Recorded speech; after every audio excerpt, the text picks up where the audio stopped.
ইসলামের কথাটা বললেই একদল মুসলমান আছে, এদের শরীরে লাগে আগুন। এ আগুন লাগায় হইল শয়তানে। যে ধর্ম সব জায়গায় নয়, রাষ্ট্র আলাদা, ধর্ম আলাদা।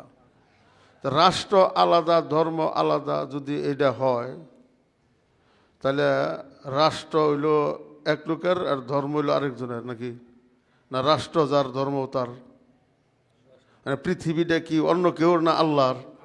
তা আল্লাহ পাক যে নিয়ম কোরআনে কারিমে বা নবীদেরকে দান করছেন, এটা মানুষকে চলার জন্যই তো নবীদেরকে বাড়াইছেন। এটাই কানান নাসু উম্মাতা ওয়াহিদাতান ফাবাআসাল্লাহুন নাবিয়িনা মুবাশশিরিনা ওয়া মুনজিরিন ওয়া আনজালা মাআহুমুল কিতাবা বিল হাক্কি লিয়াহকুমা বাইনান নাসি ফীমা ইখতালাফু ফী। এটা শুধু আমাদের নবী কোনো কথা না, সমস্ত নবীদের ব্যাপারে অর্ডার এইটা, যে আমি ন্যায়ের সহিত, ইনসাফের সহিত যেই আদেশাবলী নিষেধাবলী দিয়া তোমাদেরকে পাঠাইছি, তোমাদের কাম হইল মানব জাতির মধ্যে যত প্রকার মতানৈক্য হবে, যত প্রকারের ঝগড়া হবে, যত প্রকারের সমস্যা হবে, এই সকল সমস্যা আমার এই কিতাব দিয়ে তোমরা কি করবা? সমাধান করবা। এটা হলো আল্লাহ পাকের হুকুম। তাহলে পৃথিবী আল্লাহর, এই গাছপালা যত প্রকার বস্তু আছে সব কিছু আল্লাহর। আমার মাথা থেকে পা পর্যন্ত সকল বডির সকল অঙ্গের মালিক হইলেন আল্লাহ। আল্লাহ পাক দিলেন। আল্লাহ পাক এই সকল কিছু সৃষ্টি করার পরে সম্পূর্ণ দ্বিমুখী সৃষ্টি, ভালো এবং মন্দ উভয়টাই আছে। কারণ কিসের জন্য? মন্দ ছাড়া ভালো বুঝে আসবে না, ভালো ছাড়া মন্দটা বুঝে আসবে না। গরম ছাড়া ঠান্ডা কীরকম কাকে বলে এটা বোঝা যাবে না, আবার ঠান্ডা ছাড়া গরম বোঝা যাবে না, আগুন ছাড়া পানি বোঝা যাবে না, পানি ছাড়া আগুন বোঝা যাবে না। এটি তো আল্লাহ পাকের সিস্টেম, আল্লাহ পাকের নিয়ম।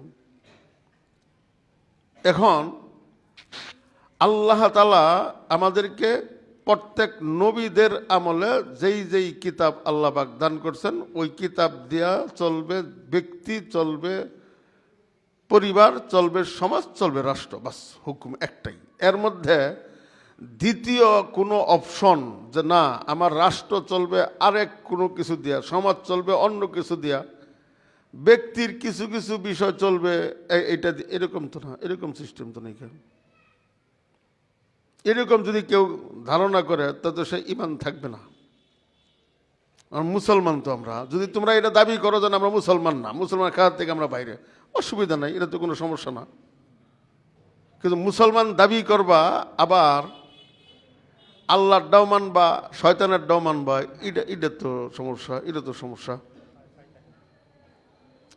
এই যে আমাদের আজকে দেশ, ওরা কি বলে, যেরকম আমাদের সংবিধানে আছে দেশ চলবে চারটে মতবাদ দিয়ে: গণতন্ত্র, সমাজতন্ত্র, জাতীয়বাদ, ধর্ম নিরপেক্ষ মতবাদ। জাতীয়বাদ, জাতীয়তাবাদ আর ধর্মনিরপেক্ষতা এটা ওই দুইটারই অংশ, গণতন্ত্রেরই অংশ। ধর্মনিরপেক্ষ মানে কোনো ধর্মকে রাষ্ট্রীয়ভাবে মর্যাদা দেওয়া হবে না। এটা খ্রিস্টানরা বানাই দিছে আমগরে। তাহলে আমরা যে তাদের কথাটা হজম করলাম, তারা কি এই কথা হজম করছে? মানে খ্রিস্টানরা কি ধর্মীয়, তাদের ধর্মকে প্রাধান্য দেয় না? কোনো দেশে ধর্মকে প্রাধান্য দেয়, কোনো দেশে ধর্মীয় ব্যক্তিত্বকে প্রাধান্য দেয়। একই কথা। ধর্মীয় ব্যক্তি যেরকম পপ, পৃথিবীর যে পপ প্রধান, আমাদের বাংলাদেশেও আসছিল, ওরা আসে বিভিন্ন দেশে, তারা যায়। প্রেসিডেন্টের মর্যাদা যাহা, পোপের মর্যাদা তাহা। তাইলে আমগর দেশে যে সবচেয়ে বড় আলেম, হ্যার মর্যাদা যাহা, প্রেসিডেন্ট মর্যাদা তাহা নাকি? কিছুই না। তাহলে তাহলে কি হইল? তো অগরটা দিকে শিখো, সব কিছু শিখছো, এটাও শিখো। খ্রিস্টানদের মতোই চলবার চাও, ওরা যেমনে চলে এমনে চলো, এটা এটা দেও যে হ আলেমুল আমাদের মর্যাদা হবে। কোনটা? সরকারি মর্যাদা। কই? মানে একটা ধোঁকার মধ্যে খ্রিস্টানরা ধোঁকা ফেলাই দিছে, আচ্ছা ওই ধোঁকার মধ্যে আমরা পড়ে আছি। ধর্ম নিরপেক্ষ ভালো কথা, এটা সহজ সরল তর্জমা কি?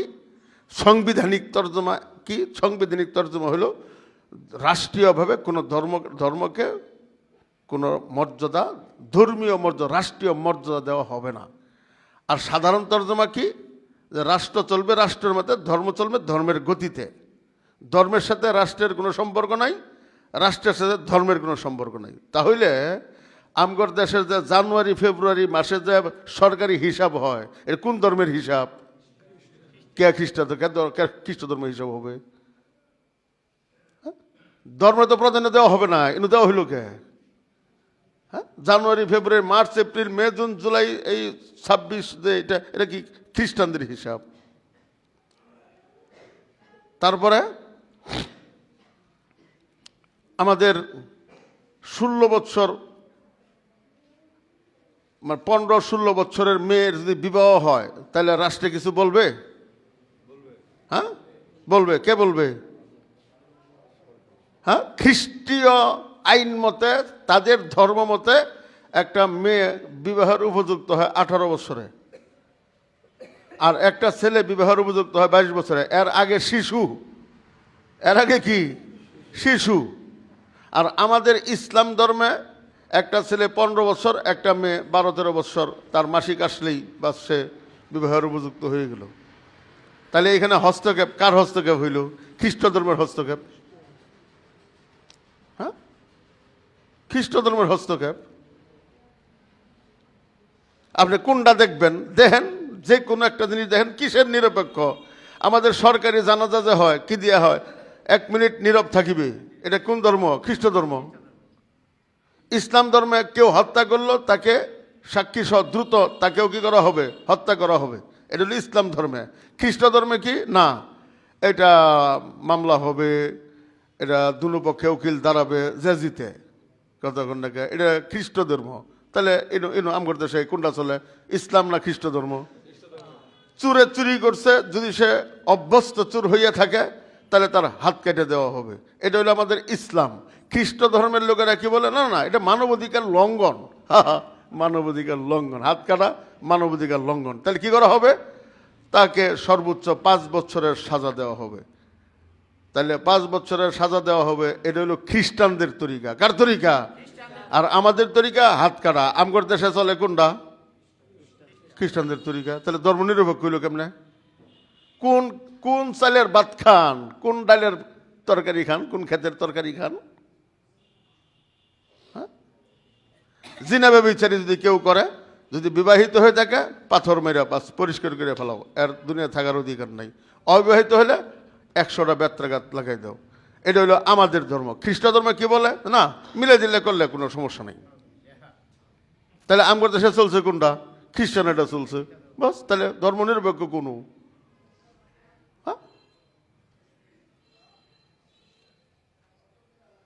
ধর্ম নিরপেক্ষ কই রইল? কোন জায়গাত নিরপেক্ষ? বুঝতেছেন? কিছু বুঝেন? হ্যাঁ,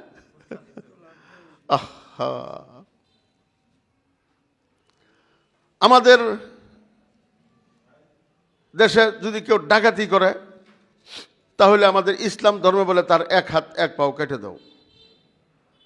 আর খ্রিস্টানরা বলে না, এটা মানবাধিকার লঙ্ঘন, এটা করা যাবে না। একে কি 10 বছরের শাস্তি দাও। তাহলে আমাদের দেশে চোরের শাস্তি 5 বছর, ডাকাতের শাস্তি 10 বছর, সর্বোচ্চ যাবজ্জীবন এটা আছে খ্রিস্টানদের বানানো আইন। এইটাও তো আমাদের দেশে এখন নাই। কথা কন্যাকে এটা আছে, এটাও নাই। মানে খ্রিস্টানদেরটাও নাই, আরো নিচে গেছি গা, আরো নিচে গেছি গা। ডাকাতির কোনো বিচার নাই, চুরির কোনো বিচার নাই।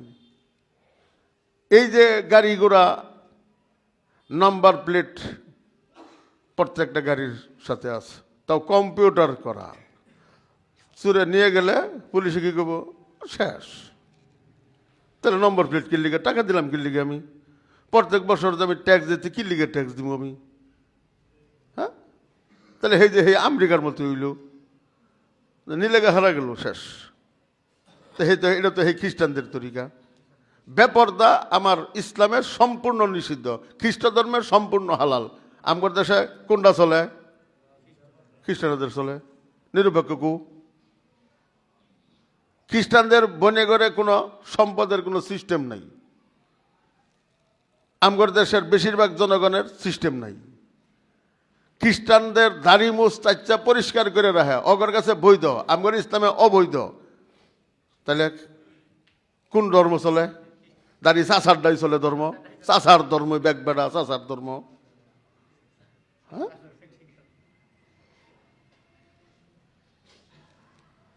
সর্বশেষ কথা কয়ে দিই, আমাদের যে নামাজ পড়ি, যে আমরা যে পাঁচ ওয়াক্ত নামাজ পড়ি, জুমা পড়ি, ঈদ, এইটাও তো আমাদের ইসলাম ধর্মের মতো না।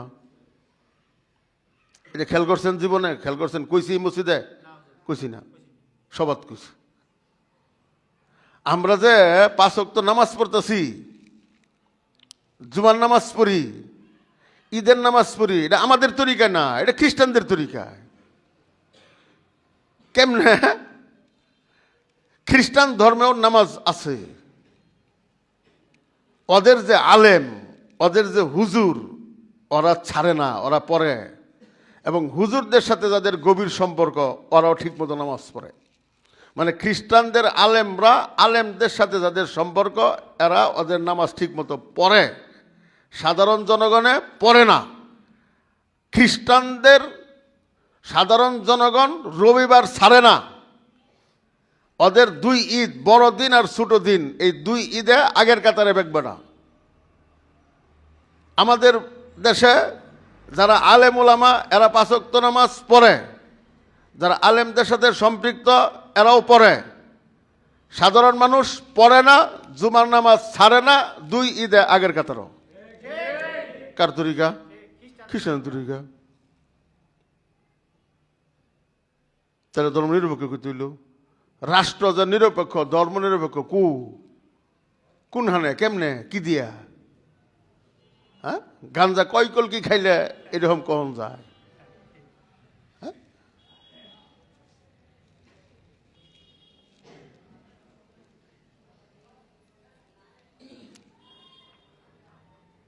স্বামী যে কোনো অবস্থায় যদি বনিবরাত না হয়, স্বামী স্ত্রী একে অপরের সঙ্গে ঝগড়া, এদের বনিবনা হচ্ছে না, তাহলে ইসলামী আইন উভয় পরিবারকে ডেকে বাস পৃথক করে দাও। আর খ্রিস্ট ধর্মে না, বিয়া যখন করছ এরা ছাড়া যাবে না, ছাড়লে তোমার বিপক্ষে মামলা আছে। আমগর দেশে ছেড়ে দিলে তোর মামলা টামলা হয় না? মামলা হয়। তাহলে কোন তরিকা? খ্রিস্টানের তরিকা। আমাদের বাংলাদেশের ঘরে ঘরে ঘরে ঘরে ডাইনিং টেবিল পৌঁছাই দিছে খ্রিস্টানরা। আমরা খ্রিস্টানগর বাড়ির ঘরে ঘরে দস্তরখান পৌঁছাই দিছি। কথা কোন না? মানে আমরা খ্রিস্টানদের বাড়িতে দস্তরখান পৌঁছাই পাইছি না, ওরা আমগর বাড়ি বাড়ি ডাইনিং টেবিল পৌঁছাই দিছে, তো পৌঁছাই দিছে। হ্যাঁ, কোন তরিকা? খ্রিস্টানদের তরিকা। 15 বৎসরের নিচে কোনো ধর্ম শিক্ষা দেওয়া হবে না, নৈতিকতা শিক্ষা দেওয়া হবে। বাহ, এটা হলো খ্রিস্টান ধর্মের কথা। আমগর দেশে একই স্কুল কলেজ ভার্সিটিতে ছেলে মেয়ে আলাদা করা যাবে না, এটা খ্রিস্ট ধর্ম। আমগর দেশে ওইটাই। খ্রিস্টান ধর্মের পোশাক প্রতিটা পরিবারের মধ্যে। আমাদের পোশাক পৌঁছাইতে পারছি খ্রিস্টানদের বাড়ি? খ্রিস্টানরা পায়জামা পাঞ্জাবি পরে, আমরা প্যান্ট শার্ট পরি নাকি? কথা কন নাকি লিগা? এই প্যান্ট শার্ট খ্রিস্টানদের পোশাক। পরেন, আপনি পরেন। আপনি টাইট ফিট পোশাক, যেই পোশাক পরলে মহিলাদের উঁচা নিচা এই সমস্ত অঙ্গগুলো দেখা যায়, এটা পরা হারাম।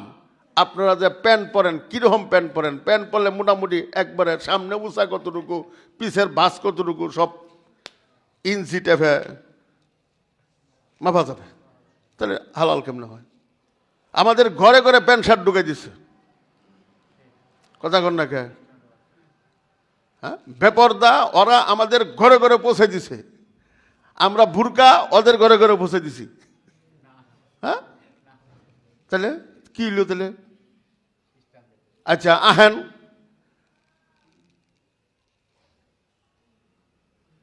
রাজনীতির ক্ষেত্রে, রাজনীতিতে যারা আর্থিক কেলেঙ্কারি করবে, এরা সরকারি চাকরি করিতে পারিবে না। খ্রিস্টানদের দেশের আইন, এবং পারে না। আমরা তো খ্রিস্টানদের ধর্মের উপরে চলতে গিয়া চলতে চলতে এখনো খ্রিস্টানদের চাইতেও আরো কয়েক ধাপ নিচে নেমে আসছি। কেন? খ্রিস্ট দেশে একটা দুর্নীতিবাজ, সে কখনো নির্বাচনে অংশগ্রহণ করতে পারবে না। ঋণ খেলাফি কখনো কল্পনাই করা যায় না। আমাকে বাংলাদেশে ব্যাপারই না।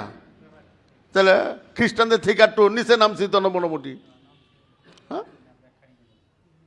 আপনি পার্শ্ববর্তী দেশ ভারতে যান, একটা সরকারি কর্মকর্তা যদি তার আয়ের সাথে ব্যয়ের মিল না পায়, তাইলেই সর্বনাশ হয়ে যাবো। আর আমাদের বাংলাদেশে যত কর্মকর্তা কর্মচারী আছে সরকারি, এদের মধ্যে ভালো তো অনেকেই আছে আলহামদুলিল্লাহ, বেশিরভাগ আয়ের সাথে ব্যয়ের কোনো কি নেই, মিল নেই। তাহলে এটা তো খ্রিস্ট দেশে চলে না, আমগর দেশে চলে। খ্রিস্ট দেশে মিথ্যা কথা কিভাবে কওয়া যায় এটা এরা বুঝে না। আমগর দেশে মিথ্যা ছাড়া সত্য কেমনে কওয়া যায় এটা আমরা বুঝি না। কথার নিচে গেছি কেন? ভালো জিনিস পচলাই যেরকম করে পচে। মিয়ারা রাজনীতি করেন না, দেশ চালান, আপনারা চালান, অসুবিধা নাই। হযরতে নূহ আলাইহিস সালামের জমানায় কালিমার পক্ষে যারা ছিল মাত্র ৮০-৮২ জন, বাকি সব ধ্বংস, পরিষ্কার হয়ে যা, থাকবার হইতি না দুনিয়া, বাস। হযরত ইব্রাহিম আলাইহিস সালামের জমানায় অল্প কিছু লোক কালিমার পক্ষে, আর বাকি দেশ রাষ্ট্র কালিমার বিপক্ষে, আল্লাহ পাক ধ্বংস করে দিয়েছেন। হযরত মুসা আলাইহিস সালামের জমানায় কালিমার পক্ষে কিছু মানুষ, বাকি রাষ্ট্র, দেশ, সরকার, জনগণ সব কালিমার বিপক্ষে, আল্লাহ পাক শেষ করে দিয়েছেন। ঈসা আলাইহিস সালাম আইছেন, সম্ভব না, উনি আকাশে চলে গেছেন, নিয়ে গেছেন আল্লাহ পাক। কিয়ামতের আগে যখন এই যে অহন যে অবস্থা চলছে, মারামারি, কাটাকাটি, হত্যা, ধর্ষণ, এটা কোনো ব্যাপারই না। হ্যাঁ, চুরি, এইখান থেকে যদি একটু চুরি হয়ে যায় তাহলে এর লোক নাই, পুলিশে জানে না। আপনাকে এক কিসা কইছি না যে আমনগরে মুক্তাগাছার আমগরে এক হুজুরে এক নেতার গাড়ি লইয়া আড়াই বাজার গেছে, গাড়ি চুরি নিছে গা। হুজুরের একটু চিন্তা নাই। আমি যে কে কর নাই, পাওয়া যাবো। আমি এবার কিরম কথা, পাওয়া যাবো কেমনে? পরে খবর লই দেখি এই চুরি করা হুন্ডা যাইয়া এক জায়গায় জমা হয়, পরে ওইখান থেকে চুরেরা বাক করে টেহা দিয়া নেওয়া লাগে। আর নেতাই কইতেছে মুখ করে, তোর বাহের গাড়ি আনসার, এটা আমারই গাড়ি, এটা কথা কন না খেলি গা, এটি তো নেতা নাকি? এটি নেতা না, কথা কন না। খ্রিস্ট দেশে একটা দরবার বা আমাদের ভারতে একটা দরবার অন্যায়ের পক্ষে হবে আমার জানা নাই। আমরা অনেক দরবারে গেছি, অনেক ছেলেদের কাছে শুনছি দরবার কীরকম করে হয়। মানে দরবার মানে কি, ওরা সহজে মামলা করে না, ভারতে সহজে মামলা করে না। এরা পঞ্চায়েত আছে, প্রত্যেক গ্রামে গ্রামে কি আছে, পঞ্চায়েত আছে। এই পঞ্চায়েতে বিচার করে। কেন? ওই সরকারি বিচারের চাইতে পঞ্চায়েতের বিচার আরও শক্তিশালী।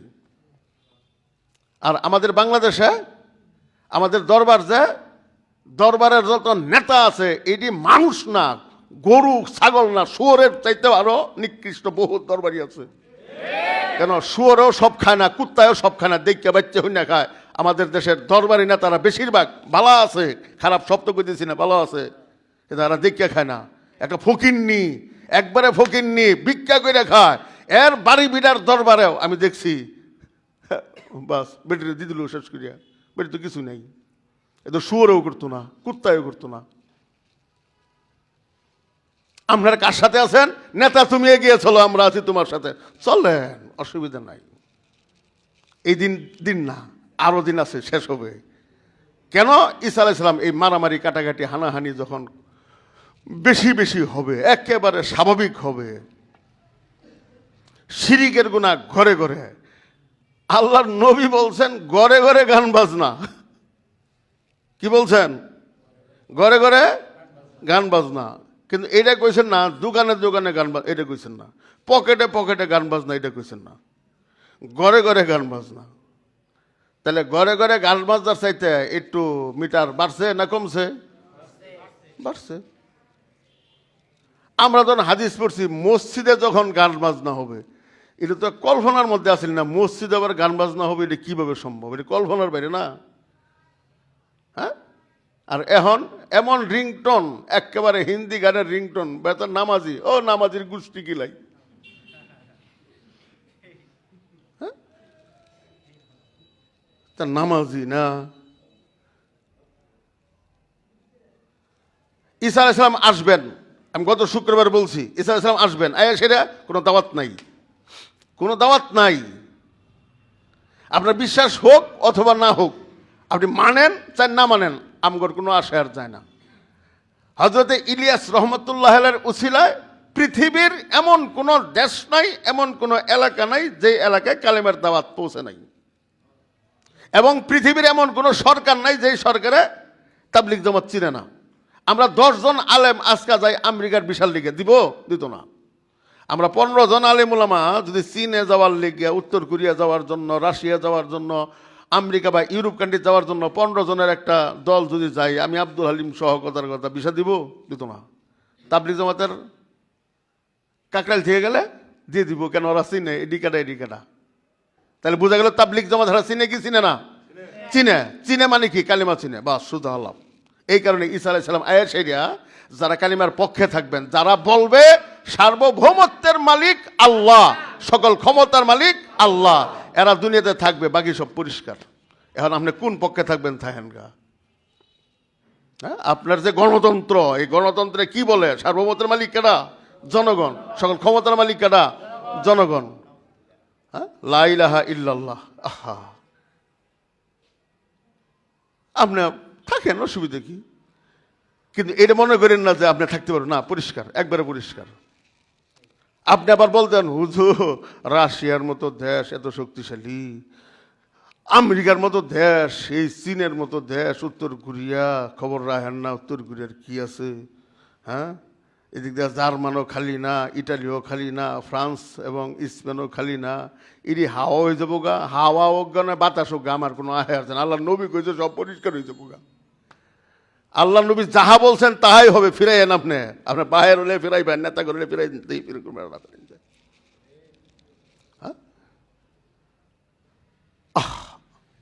সুষ্ঠু জিনিসটাকে যে আমরা বুঝি না। এই যে ব্যবসা চলছে, আমি বলছিলাম ব্যবসার কথা, আজকে শুরু করি, আগামী শুক্রবারে শেষ করবনি। এই যে ইসলামের প্রত্যেকটা বিষয় আমি ইনশাল্লাহ বলবো আপনাদেরকে, যে পর্যন্ত আমার হায়াত আছে, যে পর্যন্ত চলে, প্রতিটা বিষয়। আজকের থেকে বিসমিল্লাহির রহমানির শুরু করলাম ব্যবসা। এই ব্যবসার আয়াত কি একটা? অনেক। হাদিস কি একটা? অনেক হাদিস। কিন্তু আমরা মাদ্রাসাটাকে বানাইছি বেফাক। বেফাক মানে নিশ্ছিদ্র, মানে মাদ্রাসা থেকে কোনো হাদিস কোরআন যেন বাজারে দাবার না পায়। নিশ্ছিদ্র নিরাপত্তা মাধ্যমে আমাদের কোরআন হাদিসকে মাদ্রাসার মধ্যে আটকায় রাখা হয়েছে। ব্যবসা 3 প্রকার। 3 প্রকার ব্যবসা বুঝতে হলে আগে ভূমিকা বুঝেন। আমি যে আলেম হইছি, মোটামুটি এলেম কিছু আছে তো নাকি? কথার কথা আমি দাবি করি না, আছে তো কিছু বোধ হয়। এই এলেমটা কি আমার জন্য না জনগণের জন্য? জনগণের জন্য। বিজ্ঞানীরা যে বিজ্ঞানের মাধ্যমে বিভিন্ন প্রকারের আবিষ্কার করেন, এটা কি ওই ব্যাটার লিগা না পৃথিবীবাসীর লিগা? পৃথিবীবাসীর লিগা। বুঝছেন তো? একটা রাষ্ট্র ক্ষমতায় যিনি থাকেন, উনি কি ওনার পরিবারের জন্য না রাষ্ট্রের জন্য? সকল জনগণের জন্য। তাহলে আপনি যে অর্থ সম্পদের মালিক হইছেন, এইটাও আপনার না, এটাও জনগণের জন্য। আমি যে হাজার হাজার কোটি টাকার মালিক হইছি, এটা কি আমারই থাকবে? এটা আমার জন্য আল্লাহ পাক দিলেন না, আমাকে জ্ঞান বুদ্ধি দিছেন। এই কারণে গরিব থাকাটা সহজ, বিচার সহজ, ধনী হওয়াটা অনেক কঠিন। কেন? তোমাকে আল্লাহ পাক দন দিছে, ওই মেধা তোমাকে আল্লাহ পাক দিছে, যেই মেধার বদৌলতে, এই মেধাও আল্লাহ পাকের দেওয়া। তুমি হাজার কোটি টাকার মালিক হইলা, এই হাজার কোটি টাকা তুমি খাবা না তোমার সন্তানরা খাইতে পারবে? তাহলে কি করতে হবে? এটাও কার জন্য? জনগণের জন্য। জনগণরা কিভাবে দিবা? জনগণরা 2 ভাবে তুমি দিতে পারো। 1 নম্বর, যে তুমি এমন একটা ব্যবসা চালু করবা যে ব্যবসার মধ্যে কোনো লাভ থাকবে না। যেই জিনিস উৎপাদনের মূল্য যাহা, তোমার ব্যবসা হবে তাহা। এটা হলো মধ্যম শ্রেণীর কোটিপতি যারা, তাদের ব্যবসা। আর শত শত হাজার হাজার কোটি টাকার মালিক যারা, তাদের ব্যবসা কি হবে? যে তোমার বৎসরে 100 কোটি টাকা আয় হয়, এই 100 কোটি টাকা তো তোমার না, এটা আল্লাহর দেওয়া। তুমি কি করবা? কারণের মতো জমা করে রাখবা? না তো, তোমার প্রত্যেক বছরটা গেলেই 100 কোটি টাকা। তাহলে তুমি 50 কোটি টাকা নিজে রাখো, আর 50 কোটি টাকা তুমি জনগণের মাঝে বিলাইয়ে দাও। কেমনে বিলাবা? দুইভাবে বিলাবা। 1 নম্বর বিলাবা কেমনে? তোমার মূল সম্পদের 40 ভাগের 1 ভাগ তুমি, কথার কথা, 40 কোটি টাকার মালিক, 1 কোটি টাকা গরিব মিসকিনরে দিয়ে দিবা। তুমি 40,000 কোটি টাকার মালিক, তাহলে 1000 কোটি টাকা গরিব মিসকিন দিবা, এটা জাকাত দিবা। 2 নম্বর, তোমার প্রত্যেক বছর ইনকাম কত? 1 কোটি টাকা। তাহলে 1 কোটি টাকা যদি হয়, তাহলে 50 লক্ষ টাকা তোমার ব্যাংকে রেখে দাওগা, আর 50 লক্ষ টাকা তুমি প্রত্যেক বছর এটা জনগণরা, যারা নিশ্চিত গরিব, এদের সিস্টেম করা থাকবে, এদেরকে দিবা। কেমনে? একটা গরিব মানুষ, মোটার কথা মুক্তাগাছার মধ্যে অসহায় নারী আছে, কথার কথা 500, এই 500 নারীকে তুমি খাদ্য দিবা। চাউল আছে 50 টাকা কেজি, অগরে দিবা তুমি 25 টাকা কেজি। চাউল আছে, তরকারি যেটা হবে, কথার কথা 50 টাকা কেজি, তুমি দিবা এটা। টিনের দাম আছে 10,000 টাকা পান, তুমি দিবা তাহলে 5,000 টাকা পান।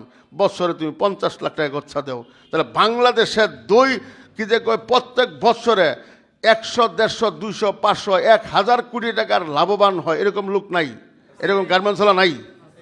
কোকাকোলা কোম্পানি, 4,000 কোটি টাকা সরকারে জোর করে দিছে গা, ওই পদ্মা ব্রিজ করবার লিগে। কথা কন না?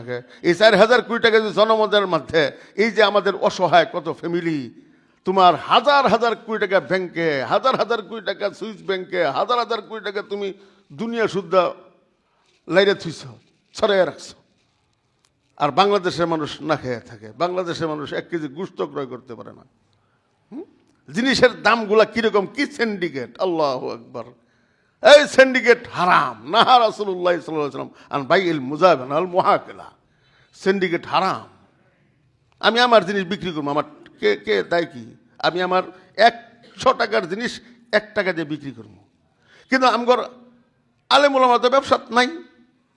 যারাও আছে 2-1 জন এগরের থ্যাট দিয়ে রাখে, এগারো অন্যান্য বসে থ্যাট দেয়, কম দামে বেচলা কিনলিগা জরিমানা, 500 টাকা জরিমানা। ঔষধের সেক্টরটা, ঔষধ, যেই ঔষধ ছাড়া আমার সন্তান বাঁচবে না, যে ঔষধ ছাড়া আমার বাপ মা শান্তিতে থাকতে পারবে না, এই ঔষধের মধ্যে যদি 5টা টাকা কেউ ওষুধ কম রাখে আর সমিতি জানে, তাহলে 500 টাকা জরিমানা। চিন্তা করছেন? হ্যাঁ, আল্লাহর নবীর তরিকা কি আছিল? ব্যবসা 3 প্রকার। 1 নম্বর ব্যবসা সাধারণ লাভের ব্যবসা। আপনার 100 টাকার জিনিস 110 টাকা বেচেন, যাতে আপনার পরিবার, কর্মচারীর বেতন, ঘর ভাড়া চলে। আর একটা হলো আপনি ব্যবসা করবেন বিনা লাভে, আপনার প্রচুর সম্পদ, আপনার লাভের দরকার নাই। 3 নম্বর ব্যবসা কি? 3 নম্বর ব্যবসা হইল আপনি যেই জিনিস ক্রয় করবেন 1 লাখ টাকা দিয়ে বেচবেন হইল 50,000 টাকা। যারা গরিব, এদের কাট করা থাকবে, এদের কাছে আপনি পৌঁছাবেন। আমগর দেশে এরা তো মাসলা নাই। সরকারে অর্ধেক দামে গরিবদের জন্য যেই সম্পদ দেয়, ওইগুলোও আমরা বিক্রি করে আমগর পকেটে তুলে ফেলাই। এই দেশের জনগণ আপনারা মসজিদের টাকা সরকার দেয় খেয়ে ফেলান। আপনি একটা থানার মধ্যে লক্ষ লক্ষ না, শতাধিক কোটি টাকা সে জনগণের কল্যাণের জন্য, এই শতাধিক কোটি টাকার মধ্যে 2, 4, 5, 7, 10 কোটি টাকা খরচ করে বাকি সম্পূর্ণ ভাউচারের মাধ্যমে আমাদের নেতারা এবং কর্মকর্তারা গায়েবী বন্ড করে ভাগ করে। এটা কি আপনারা বোধহয় জানেন না? কথা কন না কে? না জানলে তাহলে ইন্নামাল আমালু বিন্নিয়াত, সকল কর্ম হইতে হবে সহি নিয়ত করিয়া। এটা কি নামাজ আর রোজা, হজ, যাকাত, না ব্যবসা বাণিজ্য, বিবাহ শাদী, রাজনীতি, সব? তাহলে আমি যে মেম্বার 10 লাখ টাকা খরচ করলাম, আমি যে চেয়ারম্যান 1 কোটি টাকা খরচ করলাম, আমি যে এমপি 10 কোটি টাকা খরচ করলাম, জিজ্ঞাসা করলে কি খবর, এত টাকা খরচ করলে কি কলে বলে খালি 5টা করে তুইল। তাহলে অর্থ কি? নিয়ত সহি নিয়তে মেম্বার হয়েছে। হ্যাঁ, সহি নিয়তে মেম্বার, সহি নিয়তে চেয়ারম্যান, সহি নিয়তে এমপি। কেন? যেমন ভাবে সে খরচ করতেছে, চান্স পেলে কি করব? ওটাই তো না। এই উড়ানের নিয়ত নাই। আমরা কার সাথে আছি? নেতা তুমি এগিয়ে চলো, আমরা আছি তোমার সাথে, খাও। আল্লাহ পাক সঠিক বুঝদান করে। আগামী শুক্রবার ইনশাল্লাহ ব্যবসার ফুল নীতি এবং ব্যবসার যে সিস্টেম এবং পৃথিবীতে যে চলছে এরকম ব্যবসা, খ্রিস্টানরা অপরকে ভিক্ষা দেওয়াটা বুঝে না। অপরের সহযোগিতা করবে দূরের কথা, কর্জ, বাংলাদেশে আমাদের ইসলামে কর্জের সিস্টেম, মাই ইউকরিজুল্লাহু করজান হাসানা, কর্জ আছে, খ্রিস্টানরা বুঝে না। আমগর দেশেও করজারা হন নাই। কার চরিত্র? মানে এ টু জেড খ্রিস্টানদের চরিত্র। একটা ব্যক্তি থেকে রাষ্ট্রের প্রতিটা রন্ধ্রে রন্ধ্রে খ্রিস্টান, বাস। আবার কি কই, গায়রিল মাগদুবি আলাইহিম ওয়ালাদ-দাল্লিন, এটা হলো মহা বাটপারি। মানে নামাজ পড়বার আহি না, বাটপারি করবার লেগে আহি। নামাজ পড়বার লেগাইছি, বাটপারি করবার লেগাইছি। কার সাথে? আল্লাহর সাথে। সারা জিন্দেগি দেশবাসীর সাথে বাটপারি করিয়া মসজিদ আহি আল্লাহর সাথে বাটপারি করবার লেগা। কি গায়রিল মাগদুবি আলাইহিম ওয়ালাদ-দাল্লিন, আল্লাহ আমগরে ইহুদি খ্রিস্টান, যে ইহুদি মালাউন অভিশপ্ত, যে খ্রিস্টানরা পথভ্রষ্ট, আল্লাহ অগর পথে আমরা যাইতাম না। এর কার লগে বাটপারি হয়? আল্লাহর সাথে বাটপারি। তোমার মুখে দাড়ি নাই, কিভাবে কও গায়রিল মাগদুবি আলাইহিম ওয়ালাদ-দাল্লিন? তোমার বউ পর্দায় থাকে না, তোমার মেয়ে পর্দায় থাকে না, তোমার হালাল হারামের কোনো খবর নাই, তুমি কেমনে কও গায়রিল মাগদুবি আলাইহিম ওয়ালাদ-দাল্লিন? আবার বিচার দেও গিয়া যে এই মসজিদে খালি রাজনীতির আলোচনা হয়। এটা কি রাজনীতির আলোচনা করলাম না কোরআন আলোচনা করলাম? তাইলে তুই মুখ দিয়ে কিভাবে কস গায়রিল মাগদুবি আলাইহিম ওয়ালাদ-দাল্লিন? আল্লাহ আমি যাইতাম না, মালাউন ইহুদি অভিশপ্ত খ্রিস্টানদের পথে আমি যাইতাম না। এটা বাদ দাও তুমি। এই পর্যন্ত কও ইহদিনাস সিরাতাল মুস্তাকিম সিরাতাল লাযিনা আনআমতা আলাইহিম, বাস থাকা। ইনি কইলেও নামাজ নাও গা, কেটা দেখবো? হ্যাঁ, তুমি যে হারাম খাইয়া যে সুদের টাকা, চাঁদাবাজির টাকা, ঘুষের টাকা খাইয়া যে মসজিদে আইছ, তোমার কাপড় যে হারাম টাকার, তোমার খাদ্য যে হারাম টাকার, হ্যাঁ, তোমার বউ, তোমার স্ত্রী, তোমার মেয়ে, তোমার মা, তোমার বোন যে ব্যবহার দিয়েছিল, তুমি দায়ুস, তোমার জন্য জান্নাত হারাম। তা আল্লাহ জানে না তোর নামাজ হইতেছে না? হ্যাঁ, বিচার দেন, অসুবিধা নাই, বিচার দেন। বিচার দিলে কি হবে? মানে বাঘেরে যদি কন্তরে বাইরিয়া ফিরিয়ে একেবারে জঙ্গলের মধ্যে ফাটাই দিব, কথা কন না খেয়ে, তাহলে বাঘে কি হবো? কহ আরো কয়েকটা বাড়িতে। ওই যে ছোটবেলা কি শুনছিলাম, দুই লোকের ঝগড়া, একটা চর মেরা তোরা একেবারে আমেরিকা পাঠাইতো, মানে সৌদি আরব পাঠাই দিব। আরেক বেটায় কয় তুমি আমার 2 চর দিয়ে আমেরিকা পাঠাই দাও। হ্যাঁ, বাঘেরে যদি বলা হয় তোরা ফিরে কই পাঠাই দিব? গভীর জঙ্গলে পাঠাই দিব। বাঘ কি কবো? আরো কয়েকটা দেও বেশি, তাড়াতাড়ি পাঠাই দাও। আপনারা যে বিচার দেন আবার হুমকি দেন,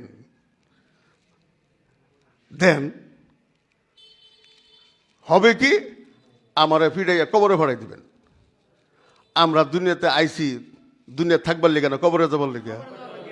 কবর হইলাম মেন জায়গা, অনু যাবার লেগে তো আপনারা চেষ্টা করতেছেন। আলহামদুলিল্লাহ, আলহামদুলিল্লাহ, সুম্মা আলহামদুলিল্লাহ। আমি তো দোয়াই করি, আল্লাহ আমার লাশ খাটকিতে দোয়ানো হবে, এটা যেন না হয়।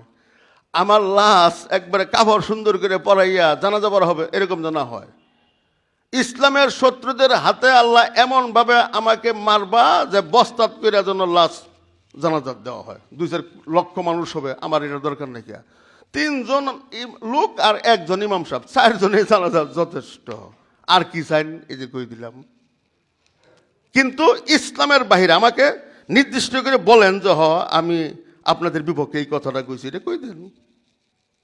আমি তোর মুক্তাসার বাইরে না, মুক্তাসার ভিতরেই আছি, কই দেন তো হয় এই কথা, এইভাবে কন কি লিগা, এমনি এমনি কোন, আমার শিখাই দেন। কথা বুঝাইছি কিনা? কিন্তু গায়রিল মাগদুবি আলাইহিম ওয়ালাদ-দাল্লিন যে বলেন, একটু সাবধানে বলবেন। মানে মাগদুবি আলাইহিম তর্জমা করছি বহুত। মাগদুবি মানে অভিশপ্ত, মানে ইহুদি, অভিশপ্ত ইহুদির পথে আল্লাহ আমাদেরকে নিও না। ওয়ালাদ-দাল্লিন পথভ্রষ্ট খ্রিস্টানদের পথে আমগুলো নিও না।